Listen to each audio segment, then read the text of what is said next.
So today we're going to be taking a look at the Intel Arc A770 and see after 1 year if there's been any improvements in its performance. Now you've probably seen a lot of other videos reviewing the Intel Arc, and I can tell you that I am not sponsored by Intel, so this is going to be an honest review. This is the 16GB DDR6 version, and you may have seen some reports about 119% uplift in its performance. So I'm going to check if that's actually true or not, and what kind of games you can run on this game. I'll be looking at a various variety of games, from older titles to newer ones that are released this year. First up, we're going to be taking a look at Tomb Raider 4K Ultra settings, and yeah, it's not great. You're getting around about 30 FPS. You could probably say it was average or just under 30s, and it's just not good. Running this with other GPUs, the performance was much better, even if you compare it against an RX 6700 XT and the RTX 3060, which I've done a comparison video on, and you can check out on my channel.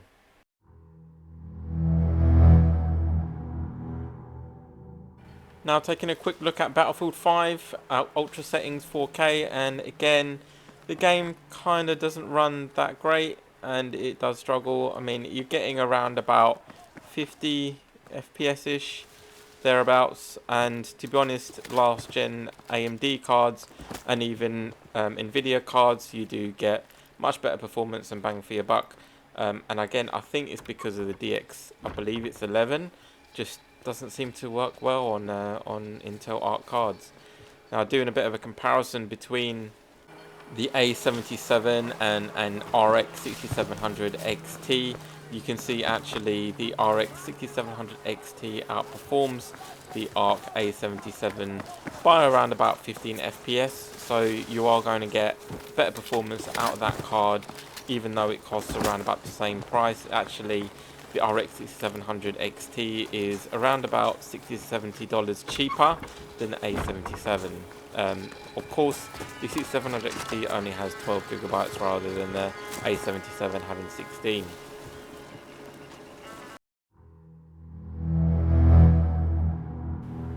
Now just taking a quick look at Cyberpunk 4K Ultra settings, and again here I decided to compare the RX 6700 XT and the A77, mainly because that's the card that I have. And yeah, I mean, you know, you're getting pretty poor performance from the A77 here, and the 6700 XT has much better performance on the benchmark mode. So yeah, pretty terrible if you ask me. And to be honest, even an RX 6600 performs better than this. So, and that's a much cheaper card. So not great. And according to the news article that was released, it did say that there was improvements in Cyberpunk, but I just don't think it's enough. Now taking a look at Warzone, you know, they take a lot of effort in updating their compatibility of cards, don't they? And yeah, that mini-map in the top right corner there is glitchy as hell. So I have to admit, this is probably the only glitch that I experienced while trying to run this game. And yeah, I mean, it ran okay. You're getting around about 50-ish FPS, maybe 45 average, I'd say. And it ran okay at 4K Ultra settings. So not too bad, but of course you can get very similar performance with other cards like the RX 6700 XT or the RTX 3060, which are cards that are kind of around about the same price point.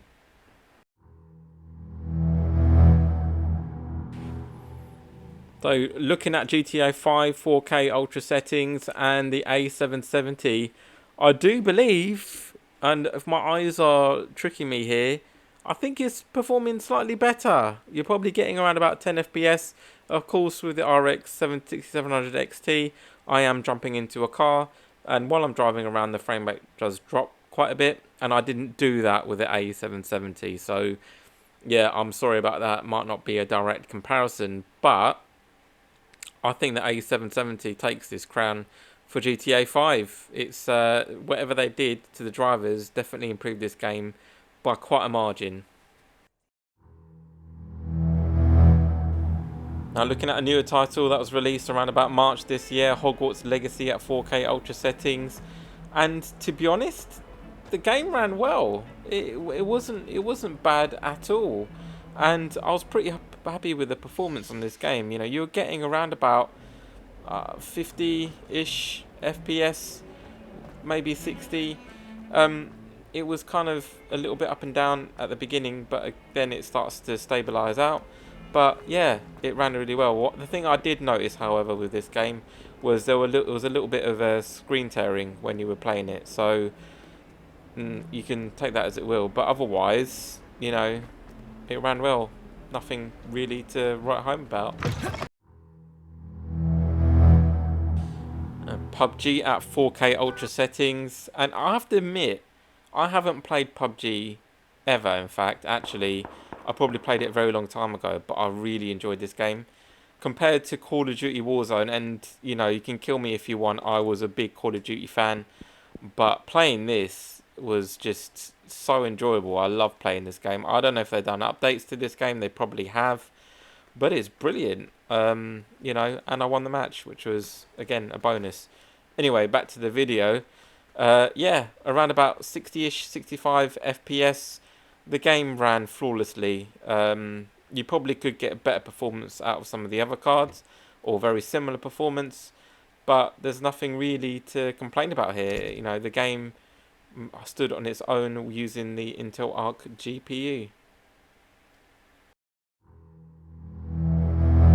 Now, the last game in this list and the newest release is Starfield 4K Ultra settings. Bethesda even came out and said that the Arc GPUs aren't even compatible with running these games. So let's see if the updated driver really made much of a difference, and unfortunately it ran terribly at 4K. You were running better values when you went to 1080p. Whether you want to run at those resolutions or not, it's up to you. And you were getting around about 35 FPS with 1080p. But yeah, I mean, this is just terrible. Comparing that to an RX 770 XT, you know, you're getting 35 FPS at the same settings. So take it as you will. It just runs better on an Nvidia card. And with that, my conclusion is I couldn't really recommend this card. It's just not where it needs to be, and unfortunately I just don't think Intel have done enough here. And this is my own honest perspective on the situation. I'm not sponsored by Intel in any way, so I can give you my honest answer, and that's it. If I had £300 in my pocket, or $300, I'll go for the RX 600 XT, no question with that at all. It will just run better, you're not going to get bugs and glitches, and it is going to pretty much run any game you want. With that, thank you very much for watching my video, and I'll see you in the next one.